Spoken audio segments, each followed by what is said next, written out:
Welcome to the Six Figure Creative Podcast. I'm your host, Brian Hood. If this is your first time listening to the podcast, welcome. Thanks for listening. The goal of the show is to help you earn more from your creative skills in hopefully a way that doesn't make you feel like you're selling your soul, something that doesn't make you feel slimy and icky, using methods that you can hopefully wake up and still look at yourself in the mirror and say, I like you. For those who already listen to the podcast, welcome back. Thanks for coming back to the show again. I've got with me today my wonderful substitute co-host, recurring guest. I don't know, whatever you want to call yourself, Mark. You can just label yourself at this point. I don't even know what I'm called at this point. The Prince of the Six Figure Creative Podcast. I'm the beautiful prince of the Six Figure Creative Podcast. That's going to be my my new LinkedIn. I come with you with unfortunate, sad, regrets the other weekend when I was supposed to come visit you. Me and Megan were coming into town. You were going to treat me to brunch, like you were going to pay for the whole meal. I never said I was going to pay for the whole meal, but I was going to treat you there, dude. No, I was kidding.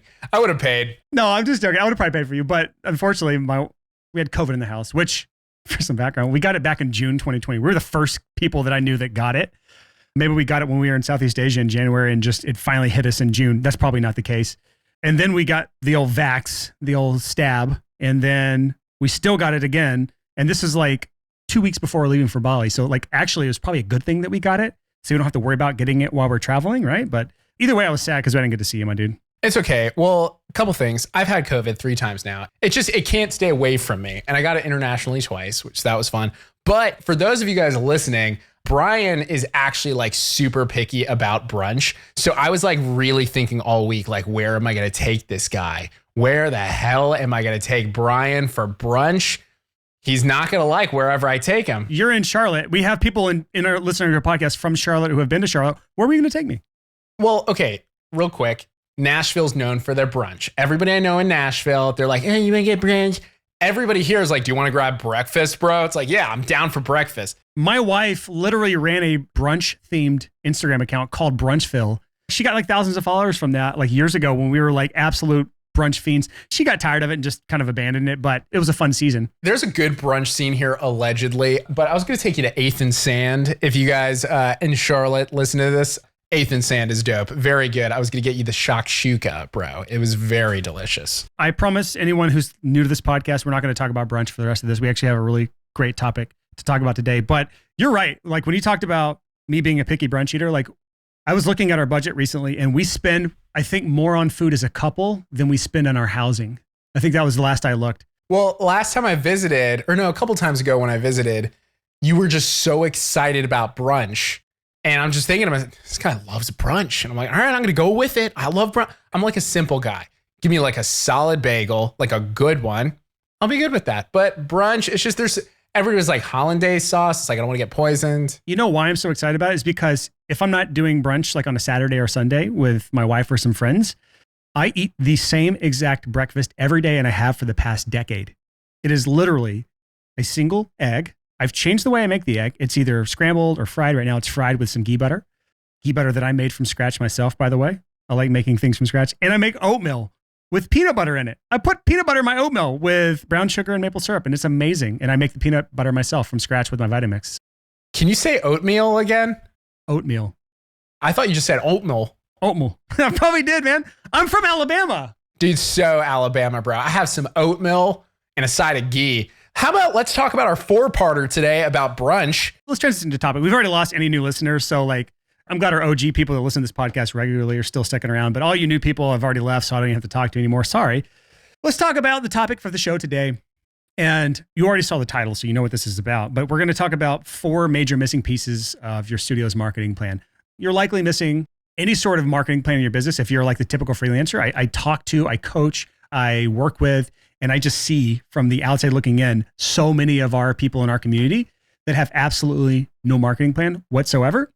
So we want to walk you through the 4 major missing pieces, what you can do to implement those 4 major missing pieces so that you have some sort of marketing plan in place. And I think the mistake that most people listening to, if you're in our audience right now, and this is probably you, is you rely heavily on hope marketing. You think that I'm good enough so people will come to me, or that referrals will be all I ever need as a freelancer, which could be farther from the truth. We actually have a whole episode on something called the word of mouth death trap. Go back to our podcast backlog to find that.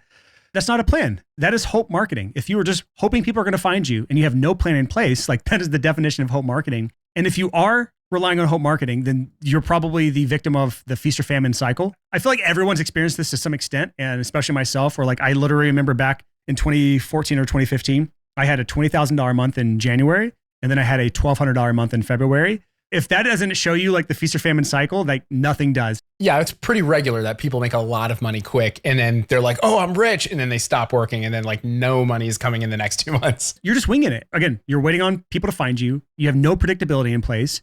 In my past, I've had months where I feel like I'm lost and hopeless, where you have plenty of work coming in, your head's down in the work, you're not worrying about marketing, you're getting clients because things are going great, and then it dries up and you're wondering what happened. Again, this is old Brian, unsophisticated Brian, before he learned what being a business owner actually is. So if you have ever felt this way and you've gotten to this place where you have feast or famine, clients or no clients, this is an episode for you. Absolutely. It's one thing to know we've messed up. We all probably know that. I'm hoping that what we say today will help you put this 4-part marketing plan into place or help put these things that are missing in your business. But just talking logically for a second, Mark, I'll ask you theoretically here. If no one knows you exist, does it really matter how good you are at what you do? Absolutely not. It sounds stupid when you ask it that way, like so pointedly like that, but like so many people make this mistake. I spend all day getting better at my craft. I am the best person I know at this thing.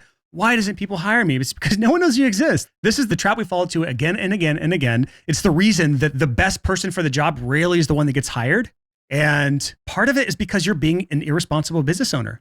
You have taken responsibilities on. Once you launch a business, you have responsibilities for the people that you could serve, because if they hire someone that's worse than you, you failed them because they didn't get the best that they possibly could because they didn't know you existed.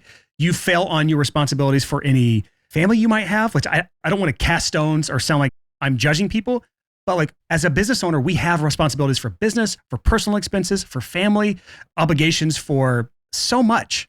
And if we ignore this part of our business, the thing that brings in clients, brings in income, the fuel of our business or the blood, the oxygen of our business, then your life, your business is going to be more stressful than it needs to be.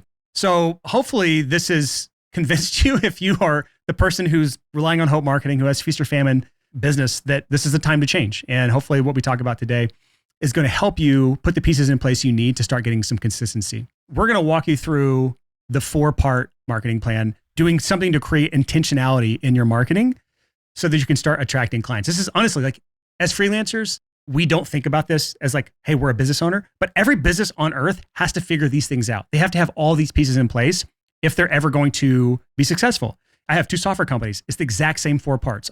There is no difference between a marketing plan for a freelance music producer versus a photographer versus a videographer versus my 2 software companies versus my coaching company versus my courses. Like, it's all the same. It's the same 4 parts. And if you're ready to, I guess, graduate from someone who just fell into being self-employed, someone who is not taking this seriously, you want to go to an actual business owner, becoming a real business, this is how you do it. So let's move into part 1. Part 1 of the 4 missing pieces of your marketing plan. This is what I call the lead generation part of your business. And before you turn this off and think, this is too markety and like, I don't want to talk about lead generation. What is that? Really, this to me is just, how are we creating awareness that we exist on this earth? That's the first part. How do I become known? We have episodes on this in the past. You can go back to the backlog that me and Mark have done on the client acquisition series. But specifically with lead generation, this is where people kind of stop. They think like, okay, people know I exist. That's good enough. I can move on with my marketing plan. And to me, like the overarching message I want to talk about here for this first part is like, build a fucking mailing list. Mark, you have a mailing list? Yep, I have. I think at this point it's like 12 or 13,000. Okay, great. That's a good, substantial, like meaty mailing list. Well, yours is way more, but it's in the tens of thousands. And then the one for Six Figure Creative specifically is much smaller. It's like just under 3,000. So it's a little small but mighty growing list because Six Figure Creative is a newer brand. But just build a mailing list. And like the argument I use for this is this. If you're listening to this podcast specifically, you're listening probably because you got on my mailing list at some point and you started listening to this podcast. And whether or not you open my emails up, you're still listening to this podcast. People who have purchased my software or joined my coaching program, or people who have purchased a course from me in the past, they were on my mailing list. Just think about this. How many products or services have you bought, Mark, in the last year from an email list that you were on? A lot. I'd say the majority of them. Yeah. Like I can tell you, like, especially back when all I did was produce music as a freelancer, like I purchased so many plugins, software from email lists that I was on. So like mailing lists work on you. It works on you, Mark. It works on me because I buy stuff from mailing lists all the time that I'm a part of. It works for you, the listener. You buy products and services and things you need or don't need. Why on earth do you think just because it works on you, you don't think it can work for you as well. Like it makes no sense. Yeah. And like also a mailing list, the original reason why people said to use it is because, well, you don't own the traffic that you have on Instagram or Facebook or wherever, because what if your account is taken away, right? That literally happened to you with Facebook ads. Yeah, it was great. I'm finally back on. Let's not talk about it. It was a traumatic experience. No, I'm kidding. But yeah, you own that contact information. It's like your iPhone's contact info. I can text this person. It's the same thing. But also, if you buy something from somebody, it's no different than being in a relationship with somebody. If you are married to someone, 99% of marriages are not, you meet them on the first day. Usually it takes a while. You get tight with them, then you start dating and you meet the parents, bada boom, you're married. Well, it's no different than selling something. And a mailing list is just a very easy way to stay top of mind where you can kind of build a relation with someone over time. And it's great. It's massive for my business. As a freelancer, when you are offering services to people, you don't have to have a massive mailing list. You don't need 12,000 people. You don't need 30, 40, 50,000 people on the list.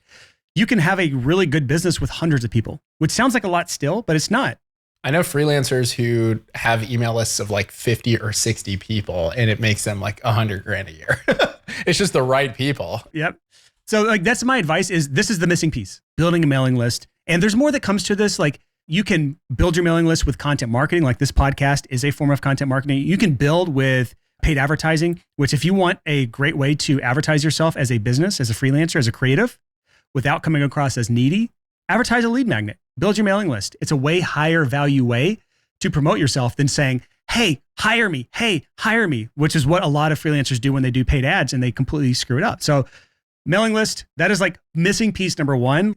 Start there. If you don't have that, this will be a huge missing piece that will help your business in the long run.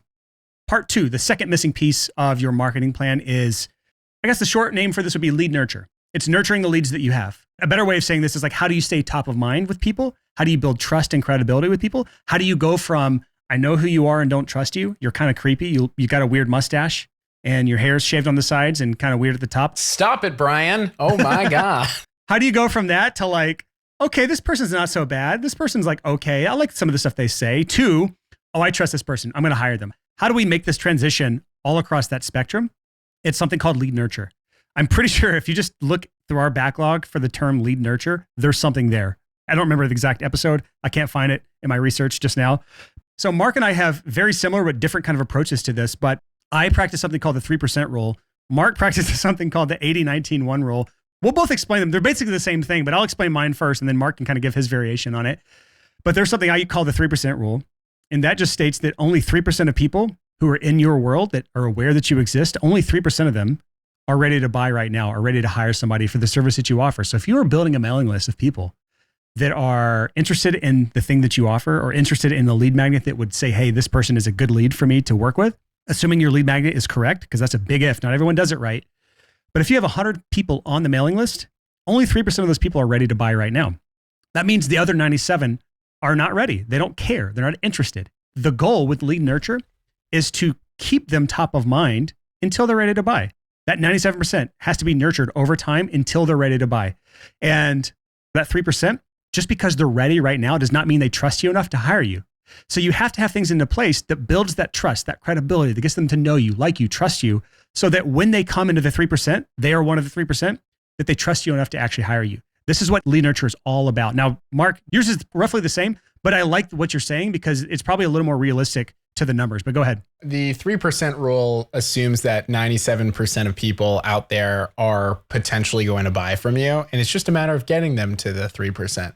I go into it a lot more cynical. I think 80% of people who meet you will never buy from you. They don't care what you're up to. They have no idea what you're up to, and they don't care about your updates. 1% is ready to buy. They're like, wow, this is exactly the right thing for me. This is great. And your entire job is just to talk to that 19% and try to move them to that 1%. Actually, I've heard another version of this, and I might have even taught this at some point similar to this. These are all frameworks, by the way. Everyone's market is different. Everyone's niche is different. And every one of you are different people. So these numbers will vary greatly, but this is just a rule of thumb for you to kind of understand so that when you're thinking through, like, I have a mailing list of 1,000 people. Why don't I have a schedule full of clients right now? It's because of what we're talking about right now. But 80% of people will never hire you no matter what you do. 1% of people will hire you no matter what, despite your best efforts to fuck things up. And 19% of people are on the fence. The better you are at getting that 19% off the fence and onto your calendar as a client, the bigger business you build. 80-19-1 or the 3% rule, no matter what it is, the point's the same. Build some sort of lead nurture. Now, content marketing actually it's one of the rare things that fall into part 1 and 2 here. Lead generation, you can build a mailing list. You can generate leads from content marketing if you're good at it. Part 2, it's also great at nurturing leads because we put this podcast episode out every single week. It's interviews with amazing people in the creative world. It's solo episodes. Sometimes you'll probably be getting some solo episodes from me while I'm traveling Bali, where I'm like 12-hour time zone difference from every other person on earth. And then sometimes it's me and Mark talking through episodes like this. But every single week, you're getting some dose of six-figure creative and me. And that does a wonderful job of, at the very least, keeping six-figure creative top of mind until you do something like join my coaching program, until you do something like sign up for Easy Funnels, until you do something like sign up for FilePass, one of my software companies. Anything else to add to the lead nurture conversation, Mark? Nope. I think that summed up it perfectly, dude. Just kind of go into it understanding that most people are not ready. A lot of people think their only sales are going to be from new traffic, and that's just not the case. Like, most people are not ready to buy. I think I was watching this video earlier today, and this girl was talking about marketing, and she was like, I bought metal straws on Amazon. I looked back as when I originally added it to cart, it took me 5 months to buy this thing for $12. And she was like, most people act like that. Most people do not see you and buy from you the first day. I enrolled a new cohort of coaching students over the summer in June, July 2022. And I did a deep dive, like debrief of like where all those leads came from, because it's really good to know those things. It was something like 60% or more of the income from that cohort or those leads came from 2019 or earlier. And a lot of those people that joined from 2019 or earlier had never purchased another thing from me. So they had been on my mailing list as long ago as 2015, that long ago. They have been in my world, been on my mailing list, been nurtured over time, and then bought their first thing from me in 2022. So that is why lead nurture is so important. Like, it's like their value to my business, not as a person, but just clarifying, value to my business in six-figure creative, the value to the business was $0, 2015, 16, 17, 18, 19, 20, 21, 7 years of zero value. And then 2022, it shot up above most other people in my customer list. Let's move on to part 3, sales. This is the third part that's missing in your marketing plan. Marketing and client acquisition, I kind of are synonymous to me, but sales is absolutely part of client acquisition. Think about this. Whenever you propose to your wife, and I can know the answer to this, but did your wife say yes based on the quality of her proposal, Mark? You got to ask her. I kind of tricked her into it. No, I'm kidding. This is an obvious question. She just said yes. The relationship up to that point is the reason she said yes. And that is like the weirdest, funniest secret of sales is if you've done your part on lead generation, lead nurture, building trust and credibility, you've done all the right things up to this point. The proposal is just a formality. At this point, it's just to signify that you're ready to take the next step. It's just like marriage. So sales probably isn't as important as people make it out to be, which is weird to say, but it's just not, because if you've done everything right to this point, the sale's already made. Now it's just getting it over the finish line. I honestly just consider sales a transition moment from marketing to fulfillment. But sales are really easy. The thing that most people have an issue with is basically realizing that all making a sale is just finally being at the moment where you know that that person is so convinced that you are going to add so much value, they need you more than you need them. Because a lot of people get on sales and they think they're like a car salesman person and they're like, I'll throw in the foot mats. It's like, that's not how sales work. Like, actual people who are good at sales, they truly believe in what they do and they know it's actually going to help that person. And if that person knows they're going to get help, the sale is just a matter of saying, hey, where do I put my credit card? And again, the worse you do at parts 1 and 2, lead generation, lead nurture, the less you do at that, the more work you have to do to get the sale over the line. But to kind of go back to this, it's fun equating this to relationships. It breaks down when we start talking about money in the sales process and like value and things like that and how much they need you more than you need them. A marriage, again, should not be that way. But when we're talking about relationships, lead generation to me is like swiping left or right on Tinder or Bumble. Like, lead nurture is like the actual process of getting to know the person. It's dating them. It's building the relationship, going from know to like to trust. And then sales is closer to if you're finding a business partner. This is more what it's like. You have to trust them enough already before you even talk about the details of the partnership. But let's talk about sales now. There's two things that I want to bring up here in the sales process that you might not be doing that is hurting you. The first thing is just getting on the phone with people or in person with people or on Zoom with people. It doesn't matter. As long as you're talking in real time, human to human. I think that's the first mistake people make is when they go through this process, it's too impersonal. Can you imagine like if you'd have texted Shira, like, hey, Shira, will you marry me? Like, She would have said yes, but no. Maybe same with Meg. Like Megan might have said yes, but she'd have had a real strong talking to me if that was the way I proposed to her. Yeah, so that's the first part. Just make it personal. Make it feel like you care about the person. The next part, which is not as obvious, is just making sure you can call it a sales script. You can call it a sales outline. You can call it a sales roadmap. I don't really care what you call it, but it's something to keep you on topic for the conversation so that you're not going all over the place. If you don't have a sales script or an outline or something you're following to talk on the phone, it'll take longer than it should. You'll leave out important details that need to be discussed before you move forward. You'll take on clients you should never take on because part of sales is making sure you're a good fit for each other because they may know a lot about you, especially if you have a podcast or a YouTube channel or some sort of long form content or you really show up on social media regularly. They know a lot about you. They like you. They trust you. But this is probably your first interaction with them. You don't know anything about them. So part of a good sales process is weeding out people who are a bad fit. And part of the sales script or sales outline is just making sure you know the things you need to ask every single time so that you're not rushing into a relationship that's going to fall apart and blow up later and be a red flag client. Because we've all had those, Mark. Like we've all learned the hard way of what like red flag clients that make our lives miserable. Fired a few last year. Actually just fired one last month. It's a very fun thing to do. I still to this day occasionally get some because I ignore some red flag somewhere. Every time something like that happens, I find, how can I never have that happen again? And I put a process into place. I put a question on my onboarding form, or I put a question on my sales outline to go over so that doesn't happen anymore. And the third thing is, as far as your sales process, is talk money. It's like with business partners, like in business partnerships, you're going to talk money. You're going to talk percentages. You're going to have all these sort of bases covered. It's the same with clients. Don't rely on sending a proposal out to clients before any money is discussed. Kind of another thing too, it's like for like partnerships or getting married to someone, your default thinking should be like, what's the criteria that compels me to work with this person versus is there a way I can make this work? You need to be able to know that you can provide value to that person because people ask for refunds. Like if you do a poor job, people get divorced, like there's business breakup. So you have to be able to talk about all that stuff and know full on, like this is the right decision to move in. Well said, my dude. That's the 3 parts so far. We've got lead generation is part 1, lead nurture is part 2, sales is part 3. The fourth missing piece, and something that people unfortunately ignore too much to their own detriment, it's a business model that makes sense. That's the easiest way to say this. And the metric I track here, and this is what I use with my coaching clients, is what's your average annual client value? Because this will 100% dictate how much marketing you have to do. Some people, they have clients that work with them multiple times in a year. Sometimes you just work with a client one time and you never see them again. Doesn't matter what your business model is. You always have an average annual client value, and that's the metric to track. The higher this number is, the less you have to worry about marketing and sales. The lower this number is, the more of a marketer you have to become. And the example I love to use all the time, because so much of our audience is still in the audio industry, is if you're a mastering engineer, prepare yourself. Your average annual client value is $500 or less in most cases. You're going to have to be a marketer. If you want $100,000 as a mastering engineer per year to be a 6-figure home studio owner or a 6-figure mastering engineer, you have to have 200 clients per year at that price point because your average annual client value is so low. 200 clients a year is a lot. That's tough to do, I think, for most people. So that means you have to get 10 new clients every single month without fail. And it's a little easier the higher that number gets for average annual client value. Another example I give is if you're doing podcast production, which is some of my most successful coaching students.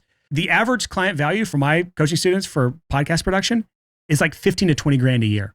When your average client value is 15 grand to 20 grand a year, you only need like 3 clients to make 6 figures, and it's all recurring income. So depending on your business model, the podcast producer, they don't have to be a marketer. They can go like it's the 90s and go shake hands and be at networking events, and they don't have to worry about all the mailing list stuff necessarily. They don't have to do content marketing, although I still encourage it. They can just go meet people, get a few clients, call it a day. But if your average annual client value is lower, usually that's a sign that you're offering a commoditized service as well, like mastering is a commoditized service, headshots as a photographer, commoditized service, doing local commercials for local businesses as a videographer, wedding photographers, commoditized service. I can go shop that around. If that's your business model, it can be very difficult to get that average annual client value up.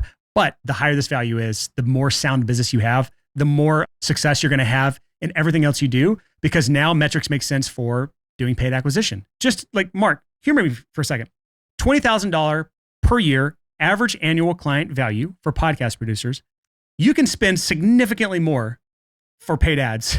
Yeah, you can spend exactly $19,999.99 to get one customer, and you will be profitable. What's funny is if your average client stays around for more than 2 or 3 years, you actually have a sound business, even spending $20,000 to acquire a client. Here's another thing too. It's like, if you're a freelancer, you should have an honest conversation with yourself about your business model. Is there a way where you can increase repeat clients or your average annual client or customer value?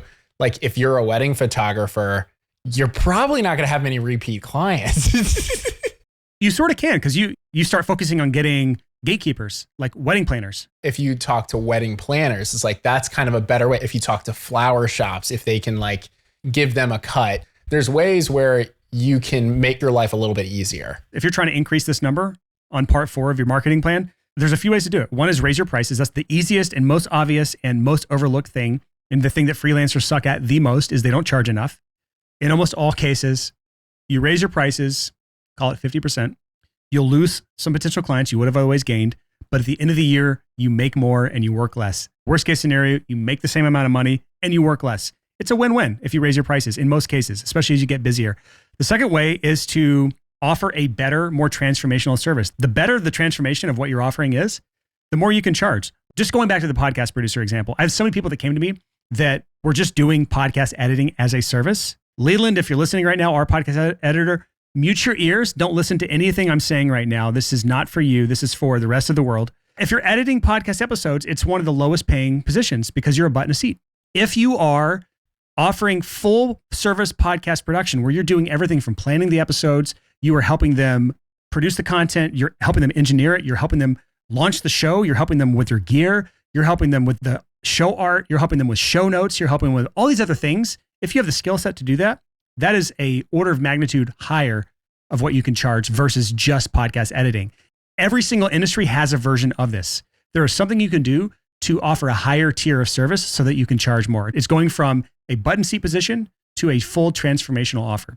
The third way is just through upsells or cross sells. Like, you just have like, would you like fries with that? I think it was Alex Ramosi said, upsells are saying, would you like a bigger burger? Instead of the cheeseburger, would you like the double cheeseburger? Cross sells are like, would you like fries with that burger? And down sells are like, you don't have enough money for that burger. Would you like to get the junior burger instead? So down sells are another thing that people don't really think about, but that goes beyond the scope of us, I think.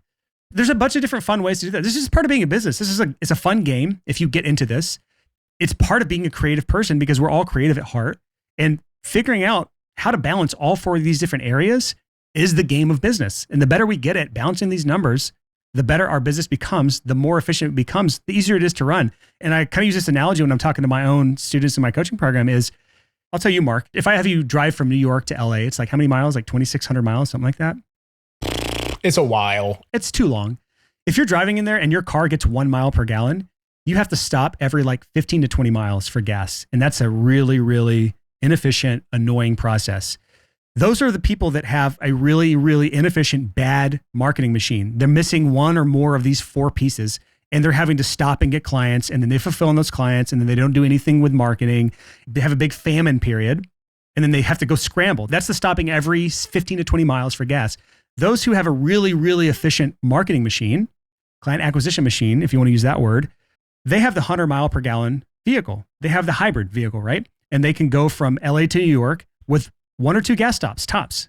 1 or 2 gas stops. So now, instead of a full-time marketer or someone who's constantly feast or famine, you're in maintenance mode. It's real easy to maintain your business. All you have to do is show up every now and again to do a little bit here and there. You've built a machine that runs for you. And the more efficient your machine is, the less maintenance it takes, the less you have to stop for gas. Would you say that's been your experience, Mark? Yeah. I mean, if you're so busy repairing your car and filling it up every couple miles, you're never going to get to your destination. I think all of us, like, our destination is to, frankly, do what we love for a living, not worry about money, be able to kind of create your own life and not have a boss.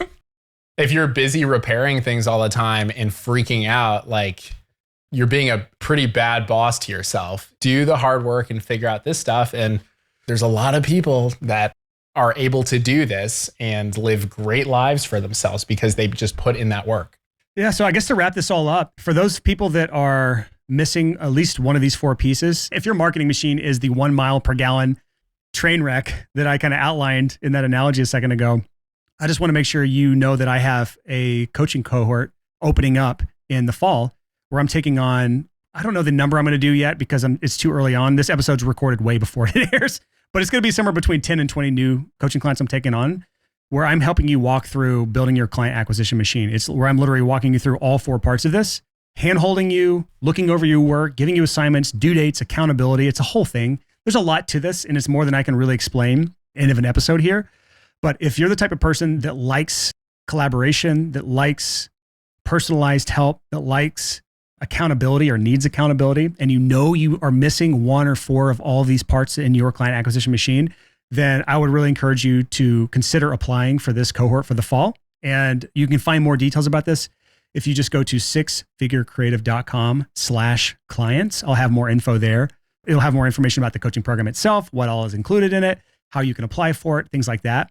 But just go to sixfigurecreative.com/clients and apply for that. And I would love to see you as part of this coaching cohort. And my promise to you is if you are not a good fit for this coaching program, if your business is not ready for this yet, then I will not accept your application. I only accept people who I genuinely think I can help build their business, which means if you're bad at what you do, I will not accept you. That's like the first thing I look at. The number 1 rule of successful marketing is be good at what you do first.